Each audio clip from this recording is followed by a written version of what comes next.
Olá, turminha, tudo bom? Pessoal, vamos falar hoje do barroco brasileiro. Então, a gente sabe que a Europa é o berço da arte, né, no mundo, mas essas influências foram passadas para todos os outros países, né? Então, as influências artísticas que houveram na Europa, elas foram disseminadas para os outros países, assim como o nosso país também. E o barroco, ele teve, sim, um reflexo aqui na nossa arte, tá? E a gente vai falar um pouquinho dele. Lembrando que vocês não podem esquecer o quê? Que o barroco é um período logo após o Renascimento, certo? Que veio no intuito de a igreja trazer de volta os seus fiéis. Afinal de contas, durante o Renascimento, a igreja perdeu muitos fiéis, porque houve a reforma, né? E aí foram contestadas várias atitudes da igreja, a igreja acabou perdendo muitos fiéis. Então, nesse momento, a igreja vem no intuito de trazer de volta esses fiéis, certo? Então, vamos lá? Barroco brasileiro. Vamos lá. No Brasil, o barroco se desenvolveu durante os séculos 18 e 19, estando diretamente ligado à construção e ornamentação de igrejas, edifícios públicos, chafarizes e moradias. Nos estados de Minas Gerais, Rio de Janeiro, Bahia e Pernambuco, esse estilo foi mais utilizado, principalmente em virtude da riqueza advinda do plantio de cana-de-açúcar e da mineração. Então, pessoal, ó, presta atenção. Vocês veem que aí não cita São Paulo, ok? Então, quais são os estados que eles sofrem essa influência? Minas Gerais, Rio de Janeiro, Bahia e Pernambuco. Por que será, pessoal? Nessa época, né? Nessa época, o Brasil estava explorando a cana-de-açúcar e a mineração. Quais eram os estados que trabalhavam com isso? Vamos lá. Pernambuco era um estado excessivamente forte para a cana-de-açúcar, porque ela tinha um solo muito propício, né? Então, foi o estado brasileiro que mais teve desenvolvimento para a cana-de-açúcar, ok? Depois a gente tem a Bahia. A Bahia também era um estado brasileiro que tinha bastante cana-de-açúcar. Então, era muito voltada para cana-de-açúcar. O Rio de Janeiro, pessoal, por quê? O Rio de Janeiro era onde ficava o rei, ok? Então, era o quê? Era a capital do nosso país. Então, lá ficava o rei. O rei ficando lá, é lógico que tudo que fica em torno dele vai ter esses adornos aí barrocos. Então, as igrejas, a casa do rei, os locais onde o rei ficava, certo? Vão ter esses adornos aí barrocos. E Minas Gerais, por que Minas Gerais? Minas Gerais, porque Minas Gerais é o centro da mineração. Era de onde era retirado todas as pedras preciosas. Afinal de contas, Minas Gerais foi o estado que mais tinha pedras preciosas, certo? Então, Minas Gerais acabou recebendo esse desenvolvimento da arte por Minas Gerais. Está aí no foco da mineração. Ok? Então, vamos lá. Manuel da Costa Ataíde, conhecido como Mestre Ataíde, é considerado um dos expoentes do barroco mineiro. Ele criou pinturas e afrescos para o interior das igrejas de Minas Gerais, utilizando uma paleta de cores vivas, rica em tons de vermelho, branco, azul, amarelo, sépia e marrom. Em suas obras, o jogo de luz e sombra dá a ilusão de movimento e amplidão. Uma característica peculiar de sua obra são os traços mestiços, em imagens de anjos e santos. Em uma de suas obras mais importantes, ele coloca vários anjos tocando instrumentos musicais, criando uma atmosfera sonora para a cena de subida de Maria ao céu após a sua morte. Então, ó, as obras do mestre Ataíde eram obras que usavam muitas cores vivas, cores fortes, ok? Não eram aquelas cores sombrias, ele usava cores fortes. E ele tinha uma característica de todas as pessoas que ele pintar, ele fazia traços mestiços. Então, os olhos eram levemente puxadinhos, ok? Como se eles fossem mestiços, tá? Nas pinturas dele, ele sempre tentava trazer uma forma de que parecesse pra gente que aquilo ali era muito real, né? Então, que aquela pintura que estava ali era muito real, como se a gente estivesse vendo aquilo ali realmente, tá? Aqui vocês têm uma uma obra, tá até aqui, ó, detalhe de Assunção da Virgem, de Manuel de Costa Taide, na capela da Ordem Terceira de São Francisco de Assis, em Ouro Preto, Minas Gerais. Então, aqui vocês vão ter, ó, porque ele fala o quê? A ascensão de Maria aos céus, quando ela morre, ele coloca vários anjos tocando, e para dar uma impressão para quem vê de sonoridade, ainda que não tenha som, tá? Então, se vocês um dia tiverem possibilidade de visitar as cidades mineiras, vocês vão conseguir ver nessas igrejas belíssimas pinturas, né? Belíssimas pinturas que a gente não encontra mais em lugar nenhum, tá? Então, são muito belas as pinturas. Se vocês tiverem oportunidade, não deixem de conhecer, porque é muito legal você conhecer um pouco da história do seu país, mas não só da forma falada, mas da forma vista. Você vê, você tem uma noção do que é. É muito melhor, né? Vamos lá. Gente, agora a gente vai falar de um outro ícone da arte barroca no Brasil, que é o Aleijadinho, tá? O Aleijadinho, ele ganhou esse nome por uma doença que ele teve, mas a gente vai conhecer um pouquinho dele agora. Ele tinha tudo para não ter um futuro muito brilhante, né? Mas ele correu atrás e fez com que tudo fosse diferente. Então, vamos lá. Antônio Francisco Lisboa, o Aleijadinho, era filho natural de um respeitado mestre de obras e arquiteto português. Então, ele era filho de um português, Manuel Francisco Lisboa. Só que ele era filho de um português com uma escrava, ok? Ele era um filho de um português com uma escrava. Então, foi uma ligação de um português com uma escrava africana chamada Isabel.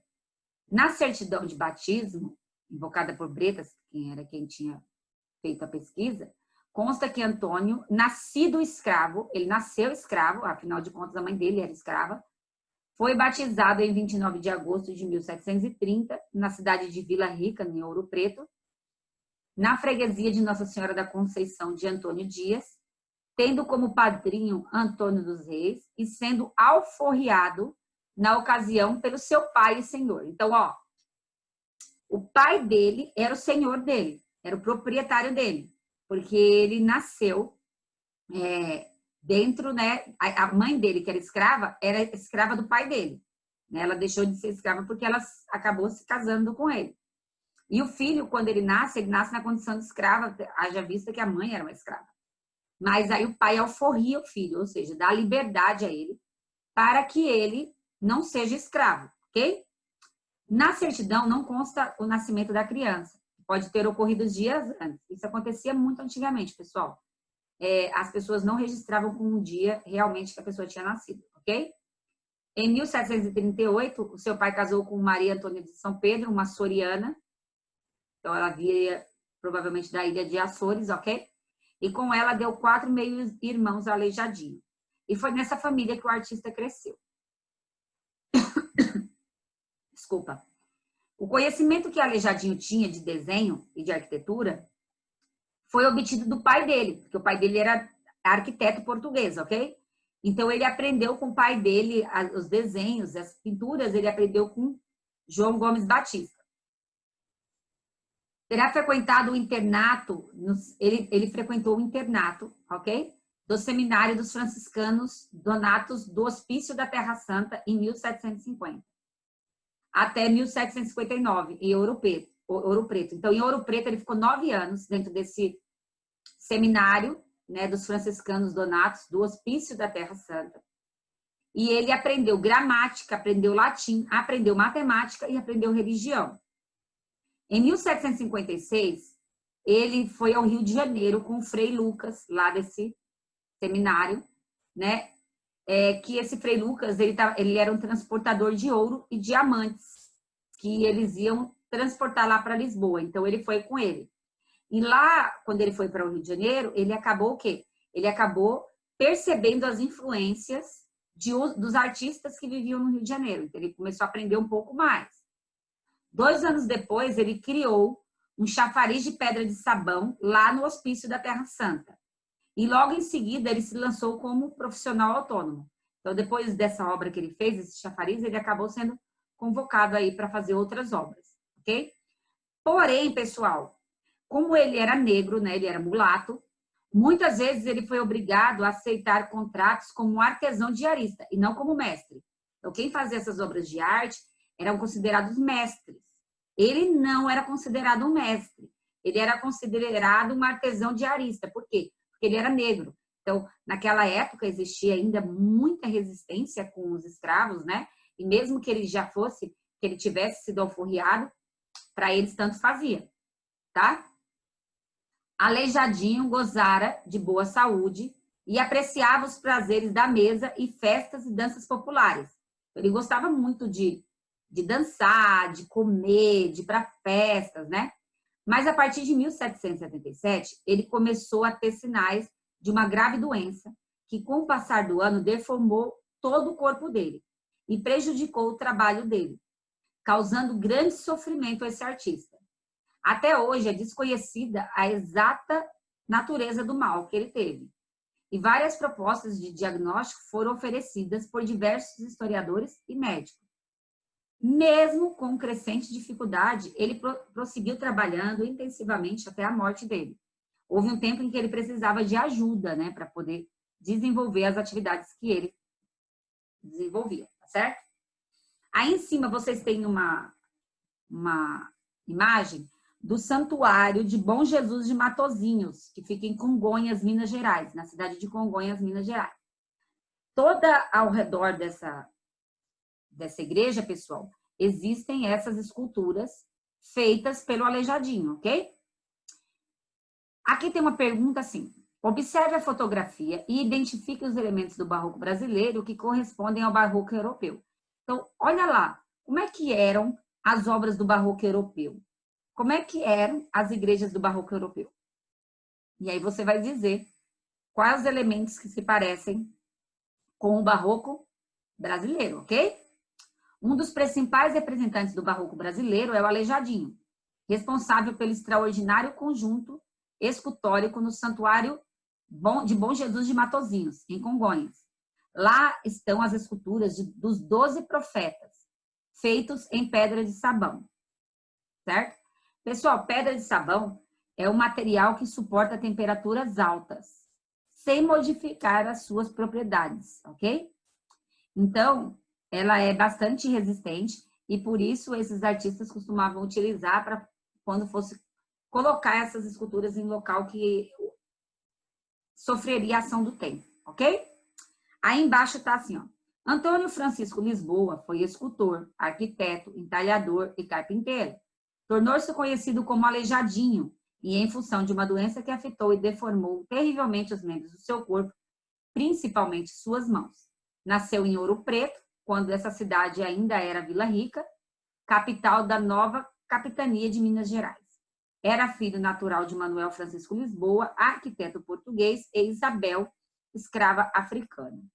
Em função dos equívocos em relação ao seu nome, que aparece grafado na certidão de nascimento de Aleijadinho como Manuel Francisco, ele teve a existência negada pela igreja e por alguns historiógrafos. Então, só porque o nome do pai dele foi grafado errado lá na certidão dele, Manoel, em vez de Manuel, ele teve muito tempo a existência dele negada, tá?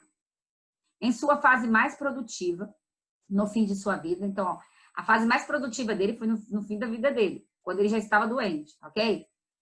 Trabalhou com a ajuda de auxiliares e criou uma vasta obra, incluindo 64 esculturas de madeira, que representam as cenas da Paixão de Cristo. Nas capelas também, nas capelas que fazem parte do Santuário de Bom Jesus de Matozinhos. Nessas obras, Aleijadinho trabalhou em estreita parceria com o mestre Ataíde, que a gente falou lá atrás, responsável pela encarnação daquelas estátuas. O que seria essa encarnação das estátuas? Não é fazer elas ficarem verdadeiras, é fazer nela traços que se pareçam muito com a real, ok? Então, aí vamos fazer traços que se parecem muito com o real, na entalhação, nas vestimentas, tá bom? Vamos lá. Barroco brasileiro. Pessoal, essa é uma das obras criadas por Aleijadinho, tá? Da Paixão de Cristo. Atenção ao período histórico que estava o Brasil. Então, vocês precisam ter noção do período histórico que estava o Brasil. O que estava acontecendo no Brasil naquela época? Era um tempo de mineração, certo? Era um tempo que o Brasil tinha os escravos trabalhando na cana-de-açúcar, na mineração. Então, era um tempo que o Brasil estava sendo explorado tanto na agricultura, retirando a cana-de-açúcar, certo? Como nas pedras preciosas, certo? Vamos lá. Maior representante do barroco brasileiro, quem era? Aleijadinho, ok? Congonhas, pessoal, é o município de Minas, localizado entre montanhas. Ele é um distrito bem afastado e muito distante dos centros mundiais. Então, como é que pode uma cidade que era tão distante dos centros comerciais e entre montanhas, que é super difícil, ter tido toda essa evolução de arte do barroco? Exatamente porque lá existia muita mineração. Então, havia muita gente trabalhando lá na mineração, tá? Em 200 metros em linha, pessoal, estão agrupadas lá 78 esculturas, que compõem um dos mais notáveis conjuntos de arte de todo o mundo.